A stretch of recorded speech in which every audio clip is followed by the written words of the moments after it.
In this video, I wanted to share with you one of the profoundest challenges, most challenging things I found when I embraced Islam. And I'm going to read a chapter from a fascinating book. This is it here. It's an abridged summary of a very famous book by Al-Ghazali. In English, it's called The Revival of the Religious Sciences. And there's a wonderful chapter in there which really, I think, distills how challenging at its deepest level Islam can be to the human being, especially to me anyway. And this particular book, on the back cover, it says the 40 Principles of the Religion is a comprehensive distillation of Imam Al-Ghazali's magnum opus, The Revival of the Religious Sciences, in which he explores the spiritual depth of virtually every aspect of Islam. This condensed work presents Ghazali's profound insights regarding man's lifelong struggle to draw closer to Allah in a simple framework, providing the reader with a step-by-step, tried and proven method for spiritual development. It's a marvelous book, actually. So there's a chapter here called Gluttony, and it goes like this. And I'm going to read it, and then I might make some comments en route. It says, gluttony is among the greatest sources of harm to the religion, for the stomach is the wellspring of desires. From it derives the pleasure of the desire of the genitals. Then, if the desire for food and sex becomes overpowering, another desire comes forth, love of wealth. For one cannot attain the fulfillment of the first two desires except through it. Then desire for fame derives from desire for wealth, for it is difficult to acquire wealth without it. Upon attaining fortune and fame, or seeking them, all spiritual diseases such as pride, ostentation, envy, hate, enmity, and others crowd together. The origin of all of that is the stomach. That's an extraordinary claim. But as he talks about it further, it kind of makes sense, actually. The origin of all of this is the stomach. For this reason, Allah's messenger, upon whom be peace, attached great importance to voluntary hunger, saying, there is no practice more beloved to Allah than hunger and thirst. He also said, he who stuffs his belly will not enter heaven's realm. And the master of all actions is hunger. Now you can see why I found this so challenging when I first came across this teaching. There is no practice more beloved to Allah than hunger and thirst. What does this mean? This is very, very, very challenging. And of course, it has a deep wisdom in it, of course. He, may the blessings and peace be upon him, also said, contemplation is half of worship, and small portions of food is worship itself. He also said, the best of you to Allah is he who reflects and is hungry the longest. The most loathsome of you to Allah is anyone who eats, drinks, and sleeps excessively. End quote. Extraordinary. The most loathsome of you to God is anyone who eats, drinks, and sleeps excessively. This image of someone who just eats a lot, drinks a lot, sleeps a lot, becomes a glutton. Extraordinary image. He, upon whom be peace, also said, the son of Adam does not fill a vessel worse than his belly. A few bites to strengthen his back are enough. If there is no getting away from it, then a third of his belly is for food, a third for drink, and a third for his breath. A third. I've heard this before. I've heard Muslims mention this extraordinary teaching. A third for food, a third for drink, and the rest is just air, just empty breath. He also said, verily, Satan flows through the son of Adam like the flow of blood. So let him tighten his paths with hunger and thirst. Like this image of tightening the path, really getting fit and going straight there with hunger and thirst. He, upon whom be peace, said to Aisha, continuously knock on the gate of paradise and it will be open to you. She said, how do I knock continuously? He said, with hunger and thirst. He also said, "Eat and drink for only half of your bellies, for indeed it is part of prophethood." Extraordinary. Then the chapter goes on to talk about the benefits of hunger. Perhaps you desire to know the secret of attaching great importance to hunger and the aspect of its relation to the path of the afterlife. Know that it has many benefits, yet their foundations go back to 7.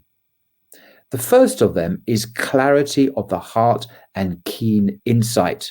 For indeed, satiation begets idiocy and blinds the heart. Satiation, what does that mean? Satiation means is the act of completely satisfying yourself or a need, especially with food or pleasure. So being completely full, really. So satiation begets idiocy, makes you stupid, and blinds the heart. This, of course, is the spiritual heart, not the physical heart, although it can clog that up too, I suppose, with all those calories. He, upon whom be peace, said, "Whoever deprives his belly, his thinking is greater, and his heart is perceptive." So in a sense, there is a sense that this kind of benefit of hunger actually makes you more intelligent, almost makes your thinking greater. Interesting. It is well known that the key to happiness is knowledge, which is not attained except with clarity and illumination of heart. For this reason, to be hungry is to knock on the gate of paradise. The second, says Al-Ghazali, is softness of the heart, to the extent that one feels the pleasure of conversing with Allah and being affected by remembrance and worship. Junaid, may Allah have mercy on him and benefit us through him, said, "One of you will make a barrier between himself and Allah with food, and then desire to find the sweetness of conversing with Allah. You all know that the states of the heart, whether fear and apprehension, softness and intimacy, or brokenness and awe, are from the keys of the gates of paradise, even if the gate of knowledge is above these. And hunger is a way of knocking at these gates as well." The third is the humbling of the ego and the removal of arrogance and imperiousness from it. Nothing breaks the ego like hunger. Imperiousness calls to heedlessness of Allah, heedlessness, forgetting, ignoring, just being unaware of something, which is a gate to hell and sorrow. To be hungry is to close that gate, and in closing the gate of sorrow is the opening of the gate of happiness. For this reason, when the world was presented to the prophet, upon whom be peace, he said, "No, I would rather be hungry one day and sated another day," sated, full up. "For if I am hungry, I am patient and humble, and if I am sated, I am grateful." The fourth is that tribulation is from the gates of paradise. I found this difficult to understand at first. Tribulation is from the gates of paradise, because tribulation is to experience the taste of torment, through which dread of torment in the afterlife increases. A human being cannot torment himself with anything in the way that he can with hunger. Hunger is the supreme torment, in other words, for indeed he needs no affectation for it, and other benefits are connected to it as well. Through hunger, he constantly experiences Allah's tribulation, which exhorts to compassion and feeding the needy. Interesting, the effect that has. It turns one outwards to compassion and looking after the needs of others, whereas the sated is heedless of the hungry person's pain. Very true. It's difficult to really feel empathy for someone who is hungry when you're really full up with food and other good things. The fifth, which is the greatest of the benefits, is breaking the other desires, which are the well springs of disobedience, and conquering the dictatorial ego. Dun Nun once said, "I have never been sated without either disobeying or considering disobedience." As for the genitals' desires, their danger is well known. Hunger is enough to quell their evil. Whoever is sated does not control his genitals. If conscience prevents him, in other words, if he doesn't actually act out physically, he still does not control his eyes. For like the genitals, the eyes fornicate. This is extraordinary language. The eyes fornicate.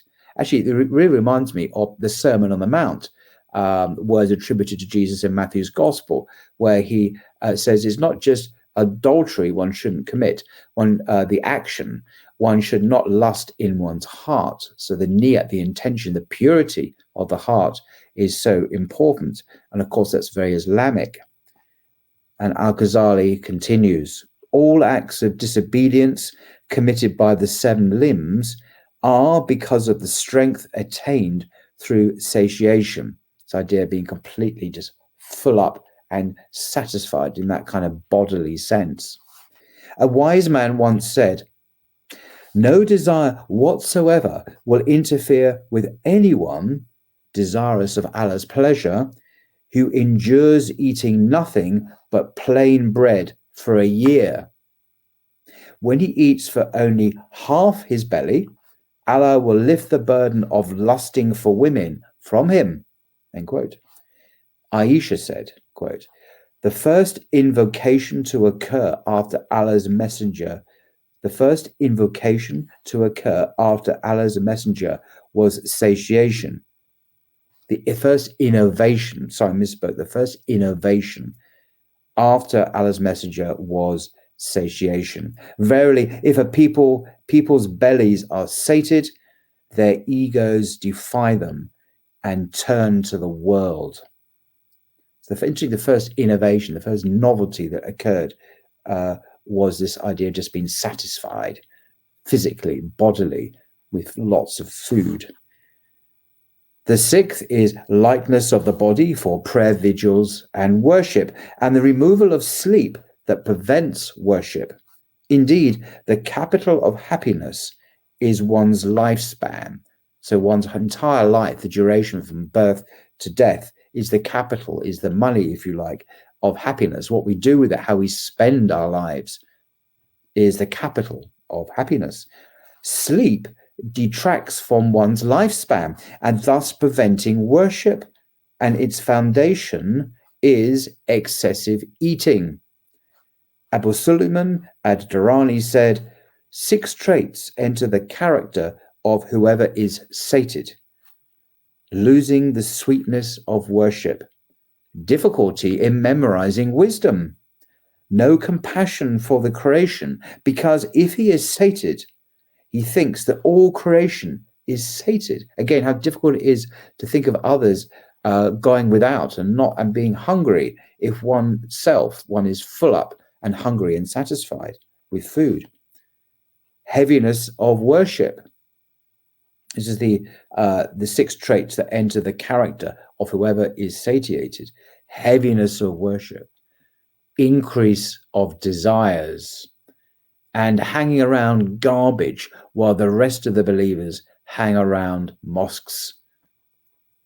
The 7th is lightness of financial burden, the ability to be satisfied with a little from the world and the ability to prefer poverty. Truly, whoever is satisfied with little is freed from gluttony and does not need much money. Most worldly aspirations are thereby rendered obsolete.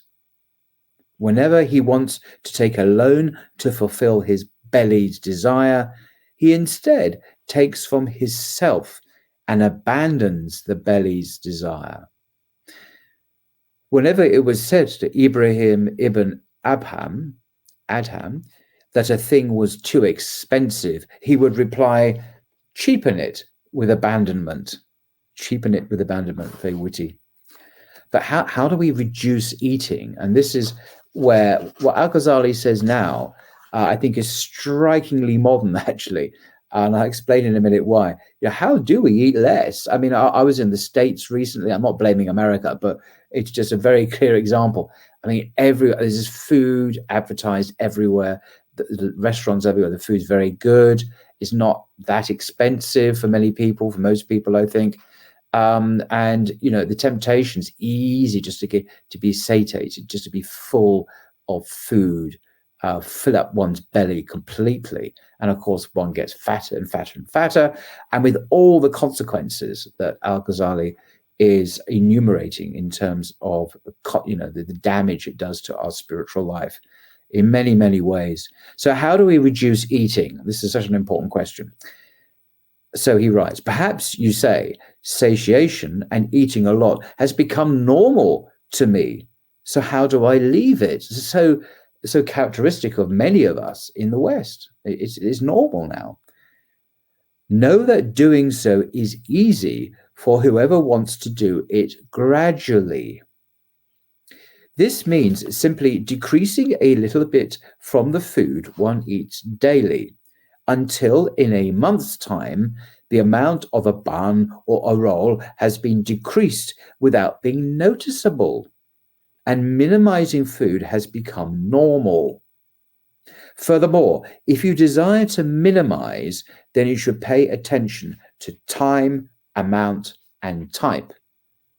Pay attention to time, amount, and type. As for amount, it has 3 degrees. The highest of them, which is the degree of the truthful ones, is limiting consumption to bare sustenance, after which any further decrease entails taking a risk with one's mind or health. It's like the bare minimum to survive. And if you eat any less than that, of course, you're going to damage your body and your mind as well. That was the choice of Sahl al-Tustari, who was of the opinion that to pray sitting due to weakness from hunger was better than to pray standing through strength from eating. The second is for you to be satisfied with half a mud every day. Mud is M-U-D-D. It's not an English word. This is a unit of measurement at the time of the Prophet. So it's like a bowl of rice, if you like. It's a similar kind of quantity to that. It's a technical term in Arabic. So to be satisfied with that very kind of simple, minimal amount, which is 1/3 of the belly. This was the habit of Umar and a group of the companions, whose weekly amount of food was 1 measure of barley each. I mean, it's barely comprehensible to us today that people could survive on these portions, and yet these were healthy people. The third is 1 mud, M-U-D-D. In the book, it's in italics. There's this quantity, this measurement of food. Anything above that is the same as normal people, and a derivation from the way of the sojourners to Allah, although differences between people and conditions may affect this amount. So people do vary. Some people are very tall and big, some very petite, and age comes into it. Gender, I guess, might come into it. The principle is for a person to extend his hand only when he is truly hungry. So we're not just to graze like cattle on food and takeaways and everything else. And thereafter to desist when he truly desires more. The sign of true hunger is that you desire any bread whatsoever without condiments. Condiments are kind of things you might add to, say, bread, say, like, I don't know, butter or salt or something like that. So the true sign of hunger is that you'll eat any bread whatsoever without these extras. If it is hard to eat without condiments, so like a slice of bread without butter, well, can't do that, then that is a sign of satiation. As for time, it also comprises 3 degrees. The highest is to go for 3 days or more without food, as Sadiq used to go for 6 days. Ibrahim ibn Adham and Athwari for 7, and one even went for 40 days. Of course, Jesus in the Gospels is portrayed as having fasted for 40 days. And then it says at the end, and he was hungry. Well, yes, I'm sure he was. The wonders of the spiritual realm will undoubtedly manifest to whoever goes for 40 days without food. It is, however, this is not possible except gradually. As for the middle degree, it is to go for 2 days without food. The lowest is for a person to eat once daily. Whoever eats twice in a day has never experienced the condition of hunger from the outset and has thus abandoned its virtue. Now, what's fascinating about this, when I read this, in the last year or so, I've been very aware of the huge number of YouTube videos talking about the merits, the advantages, the medical advantages of intermittent fasting. You can fast just during the day. You can fast from one day to the other. You can fast for 2 days, 3 days, 4 days. And there's a number of doctors are on YouTube. There's reputable people talking about the benefits of intermittent fasting. And of course, Muslims are very familiar with this during Ramadan. But there are great benefits, not just in terms of your health, avoiding diabetes and avoiding other medical conditions, but also for your mental health as well. And here we have Al-Ghazali 1,000 years ago advocating intermittent fasting. But what he's talking about, and these intermittent fasting videos on YouTube never mention this, are the spiritual benefits, of course. They're very much concerned with the material realm of looking better, longevity, avoiding illness. I mean, that's fine, but they avoid the spiritual benefits, which, of course, should be the priority, not just, physically getting better. So obviously it says, as for the middle degree, it is to go for food for 2 days without food. So you can see videos, many videos on YouTube about precisely this sort of practice, which is recommended now. Of course, as I say, Muslims have known about this for a long, long time through Ramadan and these practices that Al-Ghazali outlines. As for type, he continues, the highest form is wheat bread with condiments. The lowest form is barley bread without condiments, and to constantly eat it with condiments is extremely disliked. Umar said to his son, eat bread with meat one time, bread with butter another time, bread with yogurt another time, bread with salt another time, and plain bread another time. To get this sense of moving towards greater and greater limitations on that. This is a lesson on the best way of eating according to the people of worship. And the last paragraph of this extraordinary chapter, as for sojourners on the path, i.e. Muslims, they have gone to an extreme in regards to abandoning condiments, rather in abandoning desires altogether. So this is just some Muslims, I would think. This is to the extent that some of them would crave a desirable thing for 10 or 20 years, then oppose the self and prevent it from its desire. The Prophet, upon whom be peace, said, the worst of my community are those who relish in food and their bodies are fattened by it.